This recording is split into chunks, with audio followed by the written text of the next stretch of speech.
Naruto's childhood was lonely in Konoha, but what if things had been different? What if he was raised by Madara Uchiha himself? How would his life change, and what path would he follow? Madara was not ready to give up on life. His body was frail and his time was short, but his mind refused to let go of its ambitions. Through the use of Hashirama cells, he extended his life far beyond its natural limit. His body changed, twisted, and strengthened by the strange combination of Uchiha and Senju blood. It left him scarred, but it gave him the time he needed to go through with his plans. While hiding in the shadows, he placed his eyes on Obito. The boy had lost everything, and his anger made him easy to shake. Madara took him under his wing and slowly turned him into his student. Obito's strength grew quickly, his Sharingan sharpening with every battle, and soon enough Madara completely embedded his ideology in him, and he had enough time to make sure that Obito would stay a pawn. When the time came, Obito launched the massive attack on Konoha using the Nine Tails. He slipped into the village on the night of Naruto's birth, using Kurama as his weapon. The Nine Tails roared across the village and tore apart everything in his path. Minato gave everything he had, but Kushina was at her weakest. Despite all his power, Minato couldn't save himself or his wife, but their sacrifice wasn't in vain, as Naruto survived. But he was alone, and Obito had noticed. Before Hiruzen could get to him, Obito got there first and took the baby, knowing that he'd become a valuable weapon as the Jin Cherokee of the Nine Tails. Naruto was carried far from the village and delivered into Madara's care, who instantly recognized the potential Naruto would have. He had to put some effort into working on Obito, but Naruto was an infant, and it wouldn't be difficult to have him completely in the palm of his hand. This tool would be a chance to bend the course of the future. The baby grew in Madara's hidden chambers, raised not by the warmth of a family, but by the cold discipline of warriors. As soon as Naruto was able to walk, his training began. Madara guided the training, while Obito acted as the personal instructor. Naruto grew older and turned into a child with some understanding of the world. Kurama's presence was kept suppressed. Madara believed that control over the beast was the key to power, so Naruto was taught from an early age how to feel the chakra within. Over the years, Naruto began to learn to force out bits and pieces of Kurama's chakra. He became more adept at holding it and controlling it. His progress was nothing like that of normal children, since how could it be? He knew no one but the two people in front of him and the beast locked inside him. The seasons passed in the shadows while Konoha believed Naruto was dead. He was being molded in secret. Sarutobi had spent so much time and resources trying to find out where Naruto could have gone, but it was no use. On the other hand, Madara had gotten much weaker and older, but his gamble was looking to pay off. Obito sharpened Naruto's skills with training in stealth, genjutsu, and combat, while Madara filled his head with the lessons of the Uchiha and the history of the shinobi world. A twisted history as he saw fit. When other children were learning how to write or play, Naruto was learning how to kill. With Madara's guidance, the Uchiha arts were drilled into him, and he would soon gain the ocular abilities to utilize them to their full effectiveness. Naruto practiced until his lungs burned, shaping his chakra and honing his techniques. Kurama was always watching from the abyss, raging and trying to claw his way out, but Naruto never asked for his help. He instead suppressed the beast with the techniques that Madara taught him. Layer by layer, he built chains of willpower and kept the fox silent, pulling at its strength only when he chose to. Kurama was not a partner in his growth. It was a tool, a furnace of raw energy to be harnessed against his enemies. The years hardened him. By the age of 12, Naruto's body was already honed into that of a fighter. His speed was incredible, and his reflexes improved by consistently sparring with Obito. His ninjutsu was refined, but genjutsu was harder for him. Despite this, Obito made sure he could at least resist illusions and break free. Madara's own techniques, carefully passed down, gave him the foundation to fight like an Uchiha, even without the bloodline. It was during these years that Naruto was first unleashed on the outside world, not to wage open war, but to fight in the shadows. Obito took him along on missions and threw him up against targets. He was taught how to kill and perform assassinations. He was led into skirmishes in border towns and ambushes on small squads. Naruto learned how to move through blood and smoke as easily as he breathed. One night, they encountered a patrol of Anbu operating beyond Konoha's walls. The three masked shinobi moved with precision, their blades flashing in the dark as they went through the tree lines. Little did they know that Obito and Naruto were on their tail. For Obito, it was a chance to measure his student's growth. For Naruto, it was the first time he would pit himself against the hidden elite of his birthplace. Obito was the first to dispatch the person he determined the strongest, in an instant using Kamui. As soon as he did, the Anbu went on alert, and one went after Naruto. The first Anbu struck fast, blade cutting toward Naruto's throat. Naruto slid beneath it, his body moving low and sharp, and with a single exhale, he launched a fireball jutsu directly into the man's chest. The flames burst outward, consuming the mask and armor in an an instant. The Anbu tried to pierce a kunai through Naruto's back, but the boy spun, chakra flaring. Kurama's cloak flickered over his skin in a sudden burst, and claws of red energy ripped through his victim, leaving nothing but blood and silence. Another closed in. Naruto met the first blow with raw speed, slamming his knees into the Anbu's ribs before twisting to throw him aside. Despite the massive injury, the shinobi counterattacked and sliced Naruto across the shoulder.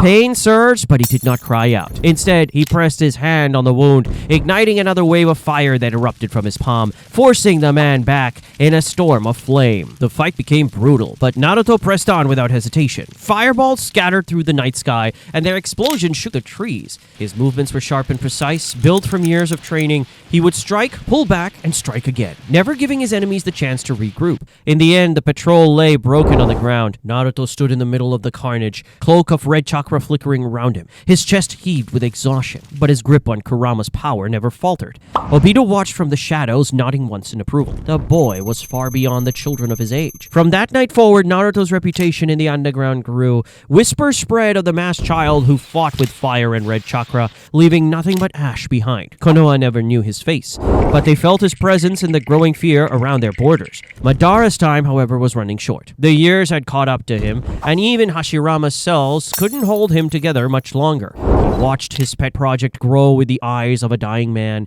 but he knew that if everything went according to plan, these two kids he had raised would bring him back. Before his life finally flickered away, Madara called for Naruto. He made him stand in front of him, and with a single motion, he removed his Rinnegan and implanted it into Naruto.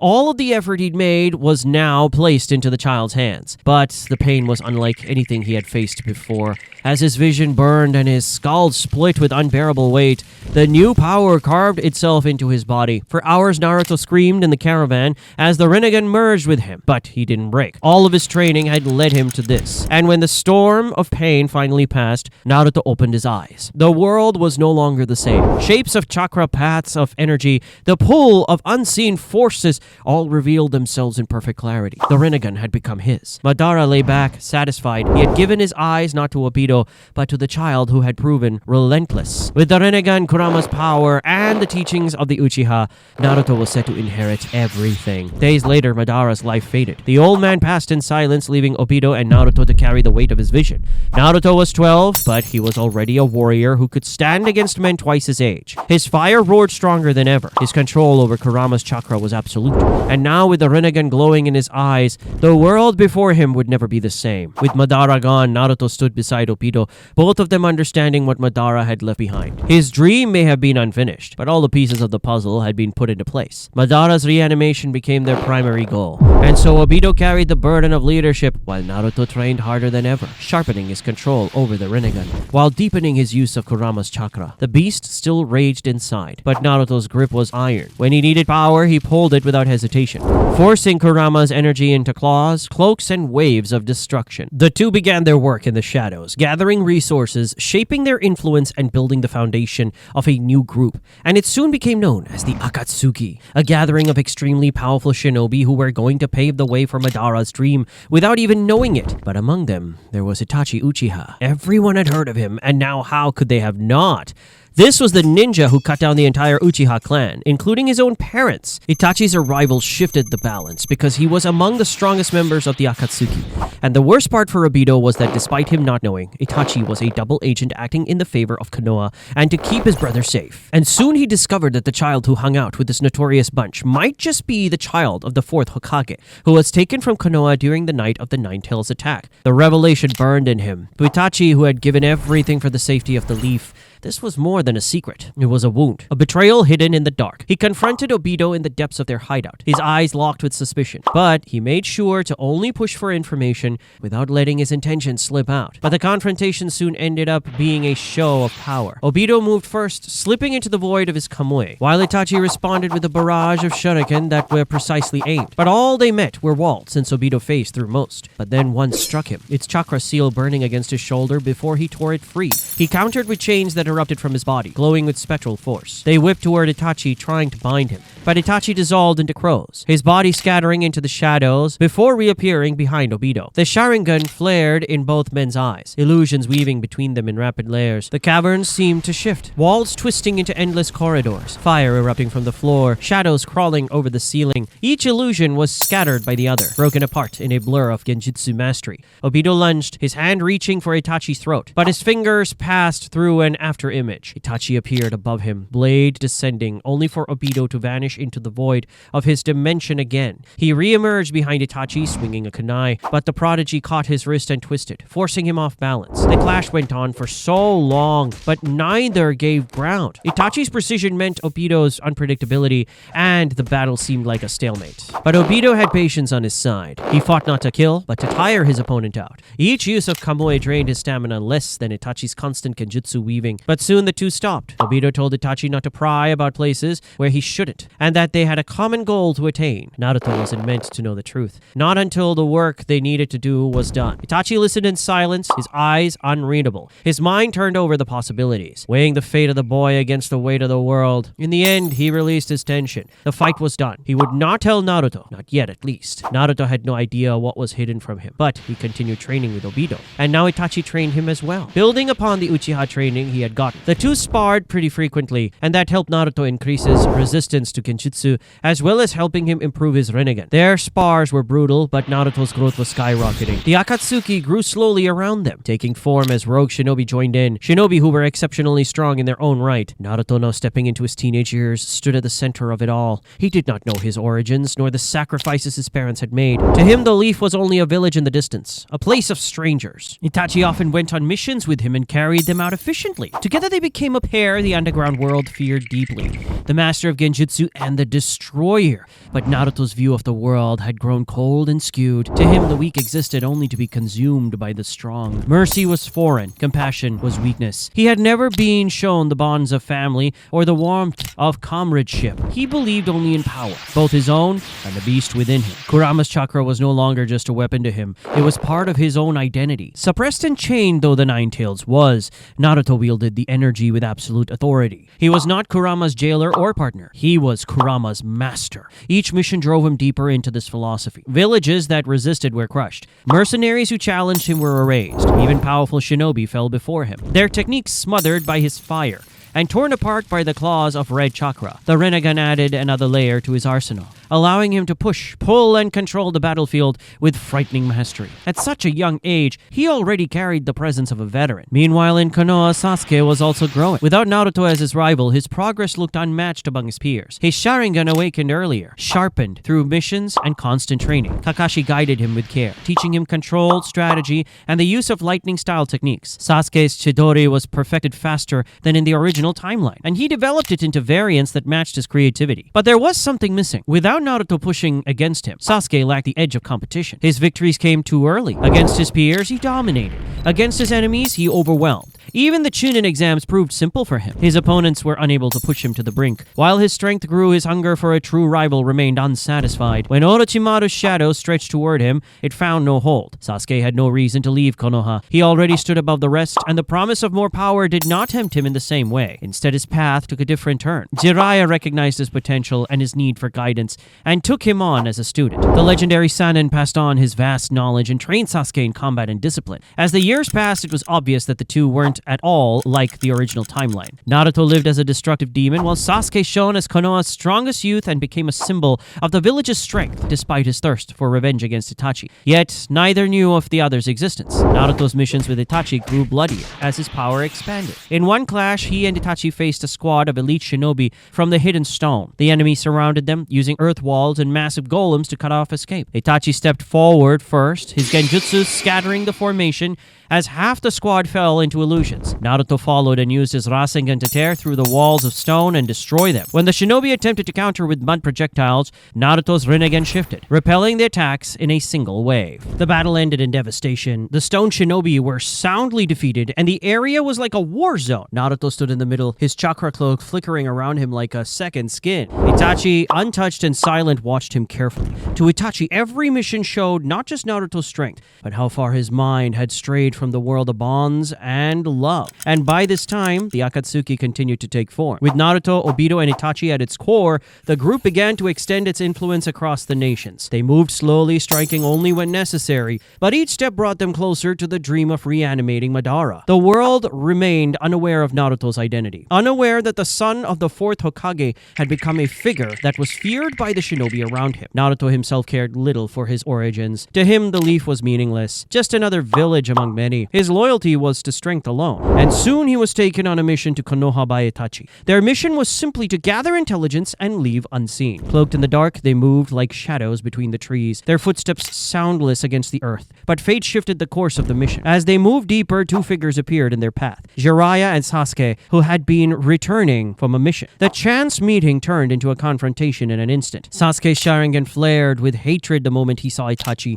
Years of waiting boiled to the surface, and his body moved before reason caught up. Lightning gathered in his hand, a Chidori shrieking like a blade of pure vengeance. He launched himself at his brother with full intent to strike. Itachi did not waver. With minimal effort, he stepped aside. His movements so fluid they seemed unreal. Sasuke's Chidori tore through a tree instead, exploding bark and splinters into the night. Itachi's hand found Sasuke's wrist, twisting with precision, sending the Uchiha spinning backward. Before Sasuke could recover, Itachi's Sharingan caught him. The world around Sasuke blurred, then shattered. He was pulled into an illusion before he even realized it, locked into visions that drained his will and strength. Sasuke collapsed to his knees, his rage useless against the brother who always stood far beyond his reach. The gap between them was clearer than ever. While Sasuke crumbled, Naruto stepped forward. Jiraiya's gaze settled on him, sharp and unyielding. He had already sensed the massive amount of chakra the moment they crossed paths, but he realized that his boy was exceptionally dangerous since he had a Rinnegan. Naruto himself wasted absolutely no time as he began forming signs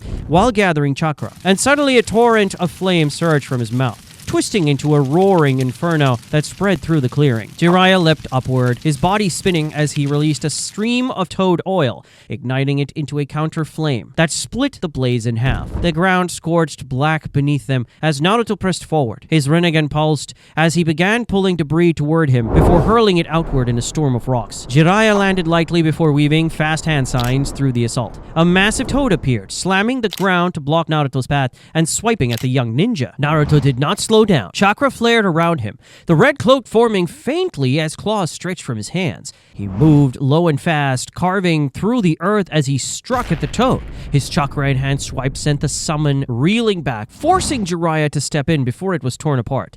The Sanin narrowed his stance. His hands clapped together, summoning water from the air, shaping it into a crashing wave that surged at Naruto. The boy's Rinnegan glowed, and the water bent away from him, repelled by sheer force. Naruto countered with fire again, the flames riding the pushed-back wave, creating a storm of steam and heat that swallowed the battlefield. Through the smoke, Jiraiya appeared, moving faster than Naruto anticipated. His palm struck Naruto's chest, a sealing formula glowing briefly as it clashed with the red chakra cloak. Naruto was thrown back, his body crashing through trees before skidding to a stop. His mask was broken, rising to his feet. Naruto let the cloak spread further. His eyes burned with cold resolve as the tails of chakra began to form. The ground beneath him cracked, the trees bending as the pressure of Kurama's chakra filled the clearing. Jiraiya steadied himself, and his face became tense. His fears were becoming the truth as he realized that the boy in front of him wasn't just powerful. He was the Jinchuriki of the Nine Tails. And then the truth struck him harder than the battle itself. The hair, the face, the manner in which he held himself. This was no ordinary child. This was Minato's son, the child who had vanished the night the beast attacked Konoha, the one the village had thought dead. Naruto surged forward, faster than before, his cloak blazing around him. Claws slashed through the ground with wild moments and strength. Jiraiya had to stop the boy, so he countered with Rasengan, meeting the clawed strike head-on. The explosion of power split the air, carving a crater between them. Naruto staggered back, but he used his Rinnegan to pull Jiraiya forward, distorting gravity itself. Then he pushed him away, but the toad Jiraiya had summoned caught him mid-flight. But Jiraiya, despite the overwhelming power before him, began to take control. His experience outweighed Naruto's raw strength. Each move became sharper as he began to overpower Naruto. Before the battle could reach its peak, though, Itachi finally stepped in, and Jiraiya had to take a step back. He'd have to use Sage Mode to take on both of them, but in that moment of confusion, Itachi pulled Naruto back and disappeared. Jiraiya stood alone, his chest heavy as he went towards Sasuke, who was knocked out cold. Naruto was still alive, and he had been corrupted right down to his core. How could they have possibly let this happen? Distraught, he returned to the village with Sasuke and went to meet Tsunade. Tsunade listened as he told her everything about Naruto. The weight of his words fell heavily heavily on her shoulders. From that moment, Konoha began its search. It continued on, but it didn't bear any fruit. Time passed and Naruto's power grew heavier with each mission. He trained relentlessly after his clash with Jiraiya, the memory of being overpowered gnawing at his pride. He hated the fact that Itachi had pulled him away, but he knew deep down that Jiraiya wasn't going all out. The fight would have ended sooner if he had, and this just made him angrier. Kurama remained silent through it all. He did not reveal the truth of Naruto's stolen childhood. He only watched, biding his time, amused by how the boy twisted further into a weapon of rage and dominance. Every victory Naruto earned only pulled him deeper into this path, but Jiraiya never let go of the memory of that night. The image of Minato's son, wielding the Rinnegan and Kurama's chakra, burned itself into his mind. He tracked the boy across villages, searching through reports of destroyed targets where the Akatsuki had attacked. At last, during a mission where Naruto and Itachi were sent to capture another Jinchuriki, Jiraiya appeared. The meeting was sudden. Naruto was tracking down the Eight-Tails Jinchuriki and was following reports while moving through a forest when a shift in the air caught his attention. And then Jiraiya stood before him, steady, unflinching, as though he had been waiting for this moment all along. Jiraiya told Naruto to stop as he readied to strike and calmly spoke, trying to tell Naruto the truth of his parents. Angered, he lunged at Jiraiya, telling him that he didn't have parents.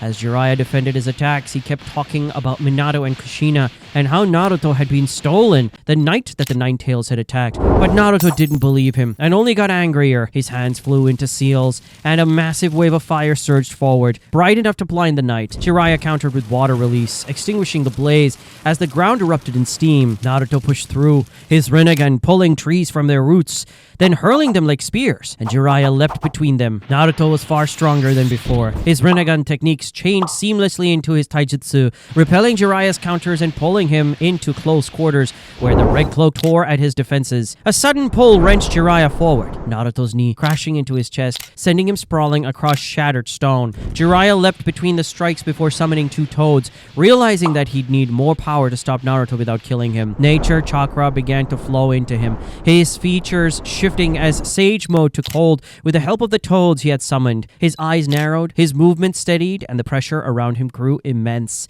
Now the battle escalated. Jiraiya moved and his fists crashed into Naruto's cloak, dispersing the chakra tails with raw power. His Rasengan in Sage Mode struck harder, forcing Naruto back with blasts that cracked the ground beneath them. But Naruto did not yield. His cloak thickened, four tails bursting forth as Kurama's rage bled into the fight. His roars shook the forest. His movements became erratic yet devastating. He clashed against Jiraiya's sage-enhanced strength. His Rinnegan wrapped the battlefield, pulling the ground into craters and hurling chunks of earth with terrifying force. The fight became a war zone. Explosions of chakra lit the night. Waves of fire and oil collided, sending ash into the air. Rasengan clashed against claws, leaving shockwaves that shredded trees to splinters. Jiraiya fought with all his might, pressing deeper into Sage Mode, his every strike carrying the will to save the boy he believed was still there. But Naruto's fury was relentless. His tails lashed as he was using exceptional amounts of Kurama's chakra. His Rinnegan pulled Jiraiya into the path of his claws, and his cloak absorbed blow after blow. Slowly, the tide turned. Jiraiya's body weakened under the endless onslaught, his Sage Mode faltering as it already wasn't a perfect form. Naruto pressed harder, his cloak now blazing with 6 tails, his body fully enveloped in Kurama's rage. The final clash came in a storm of violence. Jiraiya charged with a massive Sage-enhanced Rasengan, the spear glowing like a small sun. Naruto met him head-on, his body cloaked in 6 tails of raw destruction. The two attacks collided, the explosion carving a crater into the forest, the shockwave tearing miles of trees to the ground. When the smoke cleared, Jiraiya lay still, his chest torn open, his Rasengan dissipated into the night. Naruto stood over him, cloak flickering, his breath ragged and heavy. He had won. But why was he sad? Why was the man lying there with a sad smile on his face? The last words he heard were Jiraiya saying he was sorry that he couldn't save him. And then there was only silence. That silence was broken as Kurama's laughter filled Naruto's mind. Dark and cruel, it echoed through his consciousness. The fox's voice twisted with mockery as he revealed the truth at last. Everything Jiraiya had said was true. Naruto had been stolen. His parents had died to protect him. He had been raised in lies and shadows, shaped into a weapon for the very man who had destroyed his life. Naruto's body trembled. His chakra flared violently as rage consumed him. He couldn't believe Kurama. In his mindscape, Kurama was bound ground with massive chains wrapped around his body as Chibaku Tensei's spear sealed him in a prison of stone. Naruto screamed at him to stop lying, but Kurama simply laughed. Naruto knew. The fox had no reason to lie. Naruto gritted his teeth and used more chains to pull down Kurama. Outside, Naruto's body shook with the overflow of rage. His eyes glowed with fury and his cloak twisted into something monstrous. He was no longer a boy, no longer a vessel. He was a tyrant of chakra, enslaving the might of a tailed beast through sheer hatred. And as he stood over Jiraiya's lifeless form, the path before him turned darker than ever. His vengeance had found a new target, Obito. Naruto's rage grew darker with each passing day as he made his way back to find Obito. The truth burned in him like fire, and every thought returned to the same betrayal. His childhood was stolen, his parents sacrificed, his life shaped by the very man who had brought Kurama to Konoha. The Akatsuki, once his allies, were now only pieces of the same lie. He'd rip apart everything with his own hands. He began his vengeance quietly. On one mission, Deidara returned late to an Akatsuki hideout. His clay bird still carried the stench of explosions. His smug expression as loud as his art. He never saw Naruto waiting in the shadows. The boy moved with killing intent. His Rinnegan pulling Deidara's clay pouch from his waist before he could react. Deidara spun, preparing to detonate the small bird in his palm, only for a claw of burning red chakra to rip through his chest. The explosion never came. His body collapsed, smoldering, the forest silent, but for Naruto's breath was over in an instant. Another night, Kakuzu found himself ambushed. The immortal mercenary was known for his resilience, his body sewn together by threads and his heart stolen from others. Naruto attacked without warning, his fire tearing through Kakuzu's threads, his chakra claws ripping out the extra hearts one by one. Kakuzu fought back with elemental blasts, firestorms, lightning spears, wind blades, but Naruto's Rinnegan bent them aside, pulling Kakuzu into his strikes. In the end, he lost all his lives. When Naruto's claws reached Kakuzu's final heart, the old mercenary fell limp at last, his stitched body unraveling into silence. The killing spread unease through Akatsuki. They couldn't figure out who was calling their numbers, and no one knew it was Naruto. As the Akatsuki followed the trails of blood, Naruto went after Obito. He met with Obito in the depths of a ruined shrine, and even Obito was surprised as to why Naruto had called for him. But the look in his eyes told Obito all he needed to know. Naruto demanded the truth, and Obito clenched a kunai. Seeing this, Naruto lunged first, his Rinnegan pulling Obito forward while his claws slashed through the air. But Obito slipped into his intangibility, the strikes passing through him harmlessly. He countered, with shuriken enhanced by his space-time warping, forcing Naruto to repel them with Shinra Tensei. The clash shattered the walls of the shrine, the night exploding into chaos. Naruto's speed pressed hard, his chakra cloak making him a blur of red and fire. He hurled fireballs that exploded like meteors, the blasts lighting the battlefield. Obito warped through them, appearing behind Naruto with a chain aimed at his back. The boy twisted, his Rinnegan catching the chain mid-flight, reversing its momentum, and pulling Obito into a crushing blow. The impact shattered the ground, but Obito warped away at the last moment, reappearing above to release a barrage of fire release techniques. Naruto countered with Kurama's cloak hailed, swatting away the flames as he surged upward, claws raking the sky. The battle went on and became more and more savage as Naruto was calling on the power of the Nine Tails. Obito used Kamui to slip in and out of reality, his strikes coming from impossible angles. Naruto countered with raw power, pulling Obito out of intangibility with gravitational force, then smashing the earth with blasts of red chakra. Each collision shook the land, fire, and shadow warping into destruction. Obito's Sharingan spun, his Mangekyo burning as he tried to trap Naruto in Genjutsu. But the boy's Rinnegan glowed, breaking the illusion with raw force of chakra. Itachi had made him quite adept at breaking out of Genjutsu and avoiding it, and Naruto's retaliation was brutal with a Chibaku Tensei